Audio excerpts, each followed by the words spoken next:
Golden State Media Concepts presents the GSMC Classic Series, with episodes of some of your favorites from a day gone by, a time gone by. Join us as we time travel to some of your classic favorites from yesteryear. The GSMC Podcast Network invites you to sit back, relax, and enjoy the GSMC Classic Series on the Golden State Media Concepts Podcast Network.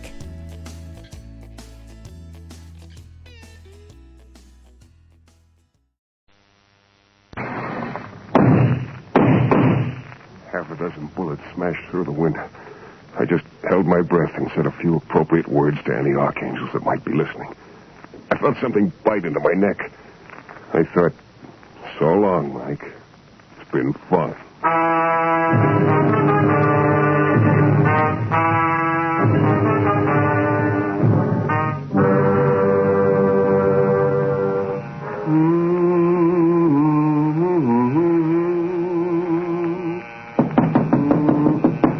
Come in. Come in.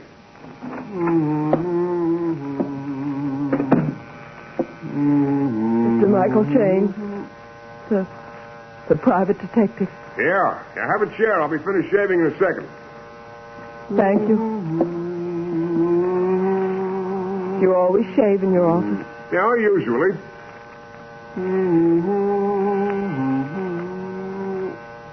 No, that's good enough. You know, it's a funny thing about this razor. For years, it hummed Jeannie with the light brown hair. The last couple of days just can't seem to carry a tune. I had no intention of seeing you when I came to New Orleans. I just wanted to see the city again, to perhaps recapture some of the pleasant memories. You see, I grew up here. That's so? Yes. And I wanted to see it just once more, before I die. Which should be sometime around 1990. Which will be tonight. What's wrong with waiting till 1990? It's my husband, George. Yeah, it usually is. No, you don't understand, Mr. Shayne. I love George. He's my whole life. Well, then why end it? Knowing what I do, I can't go on. I don't want to live. Yet, what if I'm wrong? What if none of it is true? I want you to find out the truth. Just what do you think is the truth, dear lady? That my husband, George, is a murderer.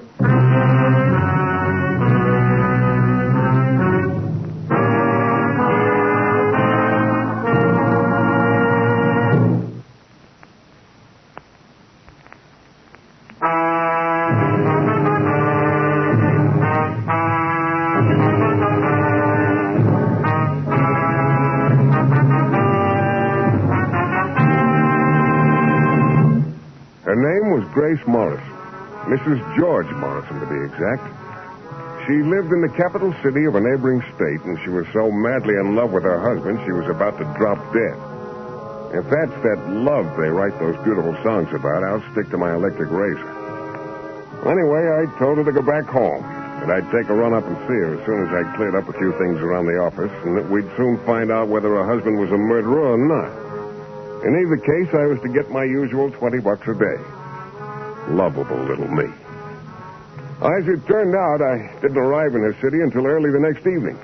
I registered in a little hotel, and then I telephoned her.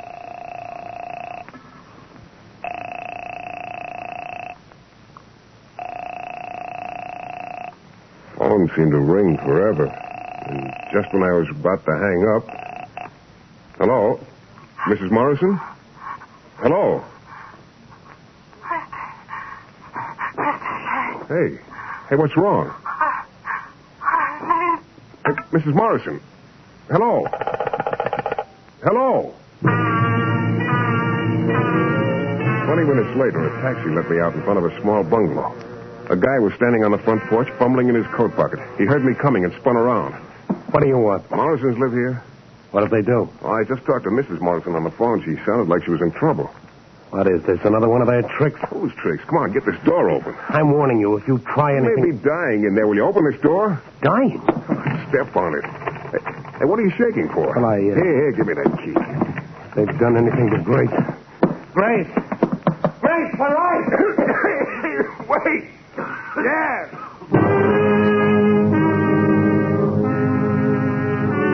We found her on the floor in the hall with the telephone receiver still in her hand.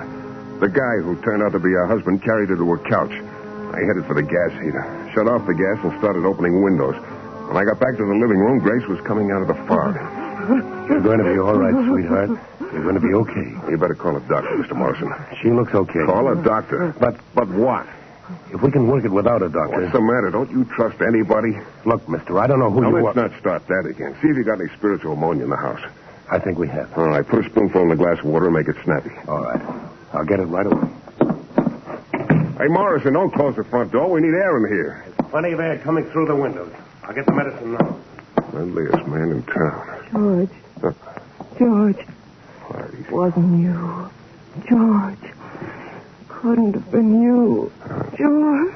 You just take it easy, Mrs. Morrison. Mr. Shayne. Yeah. That was kind of foolish, sweetheart. What do you mean? I'm the old-fashioned type. In my book, turning on the gas is foolish. But I didn't turn on the gas. What? No. I guess I dozed off.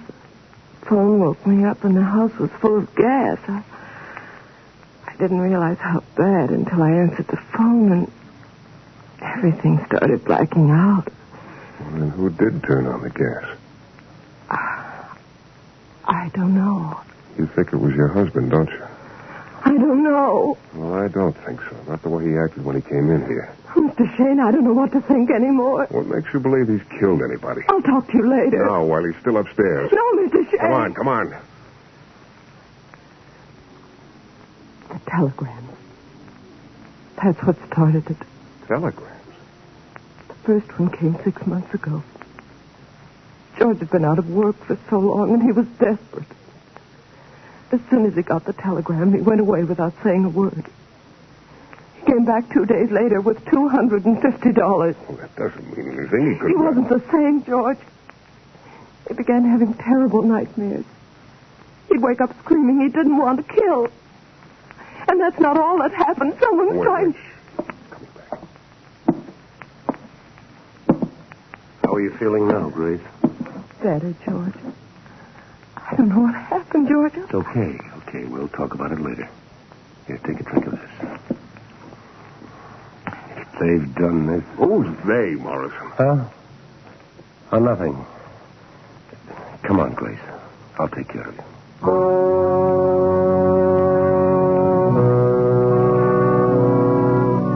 He carried her upstairs, and the way they looked at each other, I wanted to whip out a violin and play gypsy music. What was going on here? Well, I lit a cigarette and wandered through the house, trying to make sense out of what Grace had told me. Trying to understand how that fitted in with the hem-stitched "God bless our happy home" that hung over the sofa. Then the phone started ringing. Hello? So you got home in time to save your wife. Alrighty, we'll try again. What? How does it feel wondering when it's going to happen? Wondering if it's going to be you or your wife? Joe Blake didn't have to wonder, did he? Joe Blake? Wait a minute. Who is this? This is Mike Shayne. Now... Hello? Hello? Put the phone down, Shane. But I look. said put the phone down. Sure. Some woman. She sounded like... I know how she sounded. Hey, who's Joe Blake? It's getting late, Shane. You're so subtle, Mr. Morris. Who's Joe Blake? Good night, Mr. Shayne. Before I go, can I ask you one final question, Mr. Morrison? Well? Who's Joe Blake? You ask a silly question, you get a silly answer. I heard the lock click behind me. Then the lights went out inside the house. It was a cold, black night. A couple of blocks away, I saw a lighted street, and I heard a streetcar. I started walking toward it, and then I stopped. Not a sound. Not a... The sound was light. Might even have been a twig falling, only twigs don't wear shoes. The sound of the streetcar was louder now, but so were the footsteps. I'm a nervous guy. I put a cigarette in my mouth and struck a match, giving him a chance to pass me. I flicked the match away and watched it make an arc of flame. Before it could complete the arc, a bigger flame exploded in my head. No!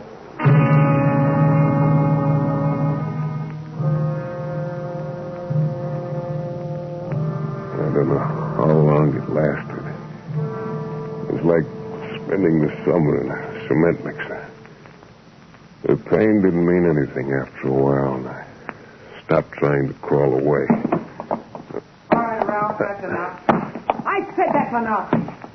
Suddenly, everything stopped. Then I heard a nice, friendly sound.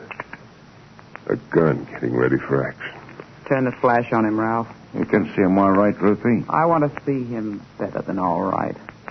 I want to watch his face when he gets it. Ruthie, somebody might see us. Go on, get it over with. I said turn the flash on him.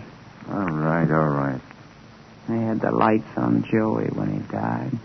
All right, now you got your light. Hey, wait. Huh? This guy ain't Morrison. No. No, he isn't. How do you like that?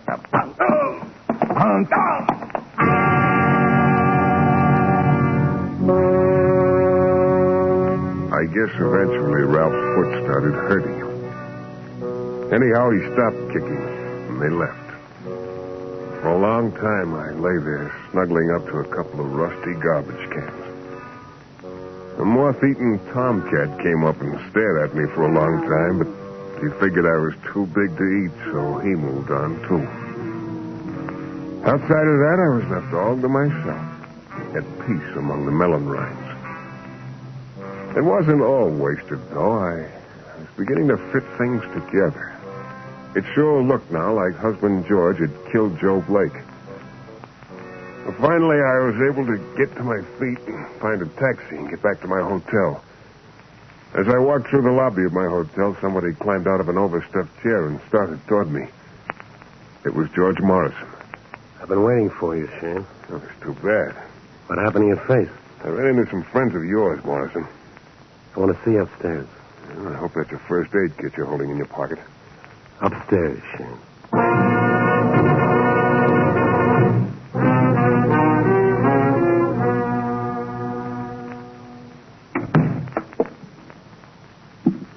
All right, what do you want? Grace finally admitted what you really were, Shane. Oh, people have been calling me that for years. We don't need any private detectives around here. Start packing. You're going back to New Orleans. But I just got here. Start packing. Suppose I don't. You'll find out you were wrong about what I got in my pocket. Okay. Yeah, this suitcase sure gets a beating. The train leaving here at midnight. I've already made your reservation. Well, that's mighty friendly of... What's the matter? Someone in the fire escape. Take a dive. Now. I took a dive, flipped the floor myself, knocking over the lamp and plunging the room into darkness. Half a dozen bullets smashed through the window. I just held my breath and said a few appropriate words to any archangels who might be listening. I felt the splinter of glass bite into my neck. I thought, so long, Mike. It's been fun.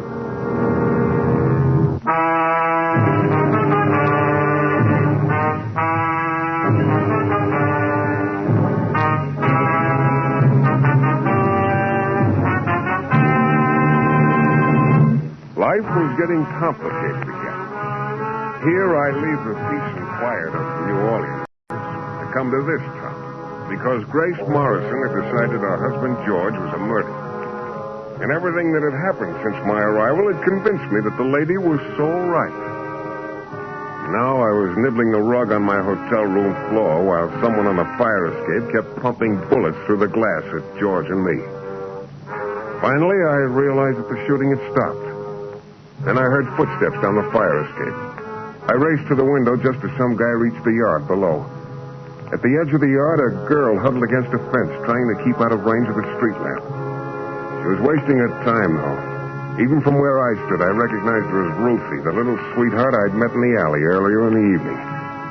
As I watched, the guy on the fire escape joined her. He turned out to be Ralph, the happy-go-lucky chap who'd tried to drop-kick my head into the Gulf of Mexico. They hurried away. Then I remembered George Morrison. Oh. Hey, what's the matter with you? Here, let me get the light on. Where are you hit, Morrison? In the shoulder. Yeah, let go of the gun. Not a good it did you. I didn't get a chance. Time killer like you, it doesn't look too good. What are you going to do? Call the doctor. No. What have you got against doctors? You know, some of those guys are pretty talented. Shayne, put the phone down, please. Operator. Shayne, I beg you. I don't care about myself, but for my wife's sake. What do you mean? If we get a doctor, he'll have to report it to the police. Everything will come out in the open. You know, I think I'd like that. Well, Grace wouldn't understand. Never be the same with us again. Now, please, Shayne, give me a break. It's been tough enough. Why are those two gunners trying to kill you? Because they don't understand. Because they're blaming me for something I couldn't help. For killing Joe Blake, huh? Did you kill him? Shayne, you don't understand. Just answer me. Now, listen, you... Answer me. Did you kill Joe Blake? Yes, but you... Shayne.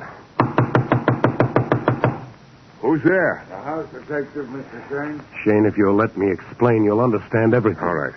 Stay here in the bedroom.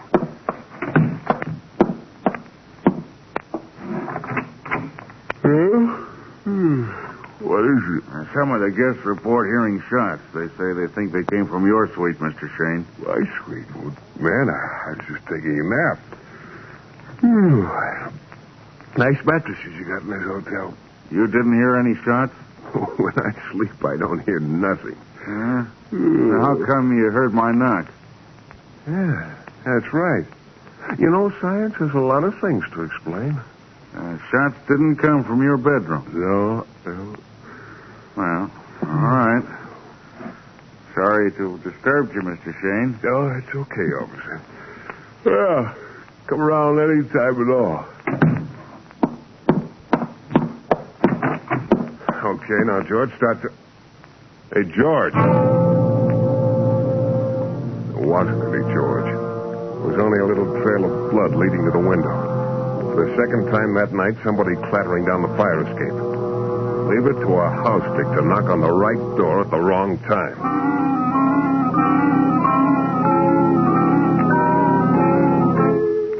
After that, I did the only intelligent thing I'd done all day.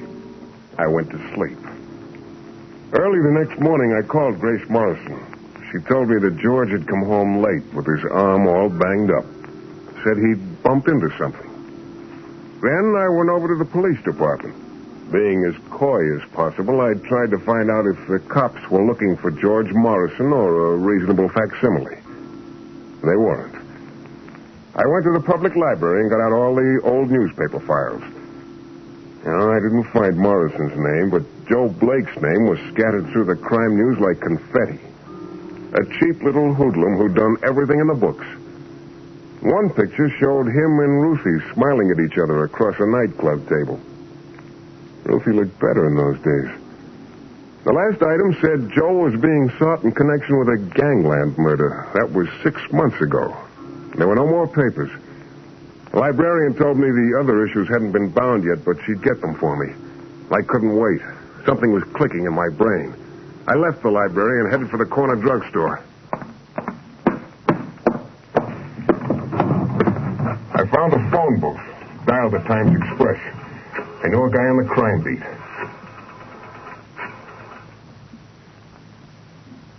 Pete? Yeah, hiya, kid. Long time no see.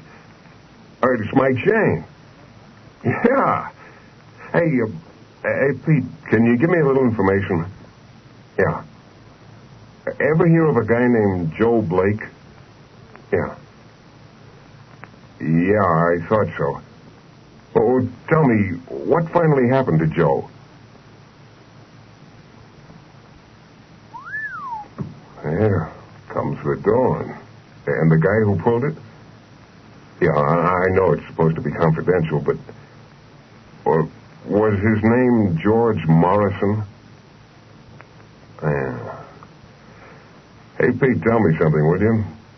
Where do I go to donate my head to the fat drive? I'll explain later. Right now I gotta make another call, quick. Shame, when they were passing out brains, you must have been out to lunch. Just a minute, Mac. I'll be right up. Hey, will you stop pounding up? Oh. out to see who was making like a woodpecker on the glass, and I found myself looking into the little pink eyes of Ruthie's friend, Ralph. He motioned me to come out of the booth. Well, at the moment, there wasn't any place else to go. Come on, Mr. Shayne. Oh, sure, but where? Back to your hotel room. Why? You got company. Not interested. Get interested real fast. I got a gun right on your spine.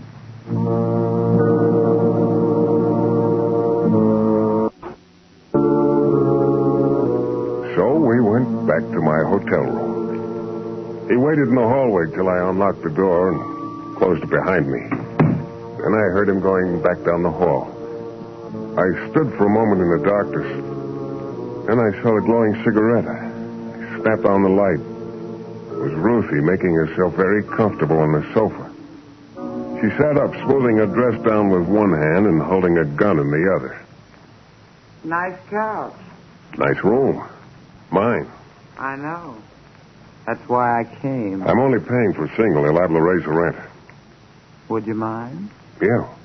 You see, I can never be myself with a girl when she's holding a gun. I want you to do something for me, Michael. Sure. Coax me, Ruthie. Get on the phone. I'm going to give you a number to call. Swell. If a man answers, I'll hang up, huh? I want you to call Brighton 4506. Brighton 45... That's George Morrison's number. Uh-huh. I don't think I want to, Ruthie, honey.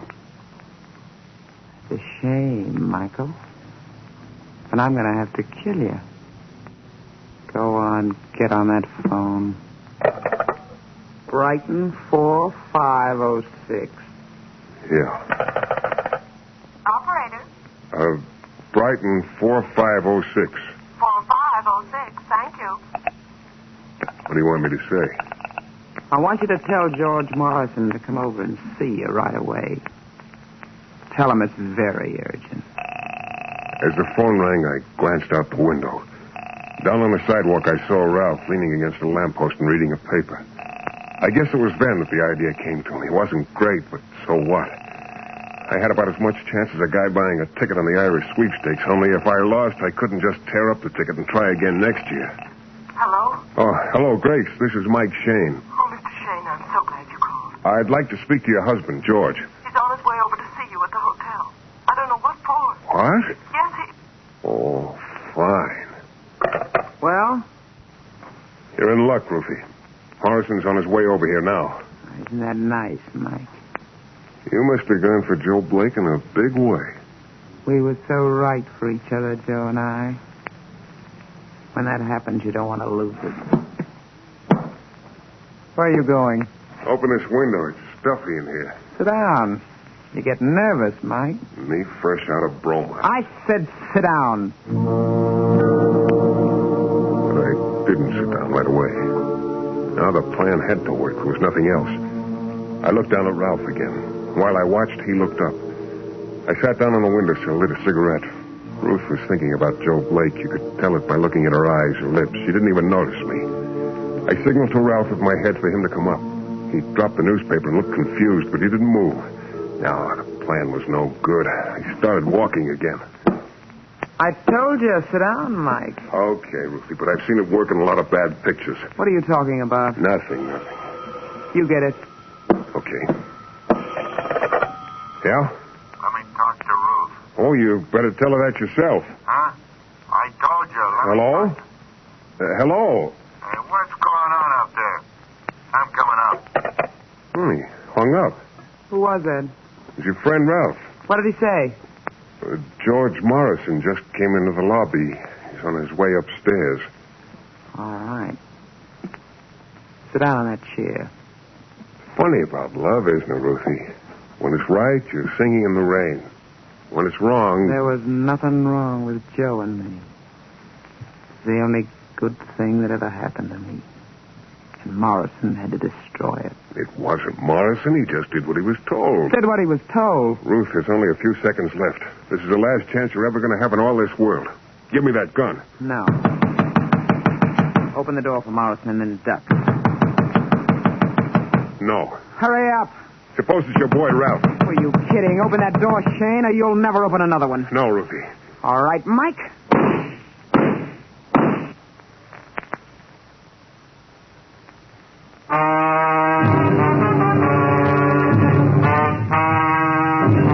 The first shot, I ducked fast.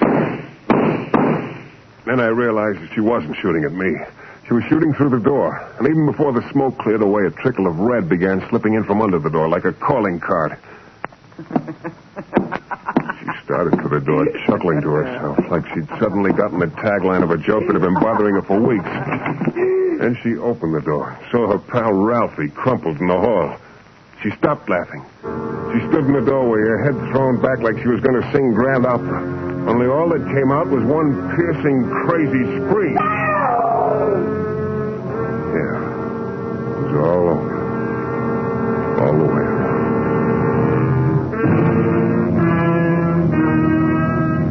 I called Grace Morrison from the railroad station. I only had a couple of minutes, so I told it to her fast. I guess a little too fast. But I don't understand, Mr. Shayne. You say I was wrong about George? Yeah, completely wrong. Those telegrams, his nightmares, those people who tried to kill him. Well, I haven't time to tell you everything, Mrs. Morrison. Just take my word for it. Those jobs he's been going on, they're so legal, it hurts. You know, sometimes I think a lot of marriages would be better off if they changed that love, honor, and obey routine to just love, honor, and trust. You know what I mean, Grace? Yeah. That's just about the whole story. Except for one little footnote printed in small type and strictly between us boys. What I told Grace was partly the truth. Those jobs George Morrison goes on are perfectly legal. But her one big fear is absolutely correct. Every time George gets one of those telegrams, he does kill a man, just as he killed Joe Blake. Still, if George doesn't want her to know, well, I guess that's his business. Because, you see, George Morrison is the official state prison executioner. Yeah. The guy who pulls the switch. Suddenly,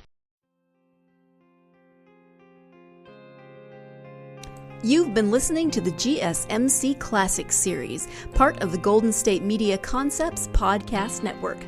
Follow us at www.gsmcpodcast.com and find all of our timeless programming by typing GSMC Classics into any podcast app, including Apple Podcasts, Google Podcasts, SoundCloud, Stitcher, and more.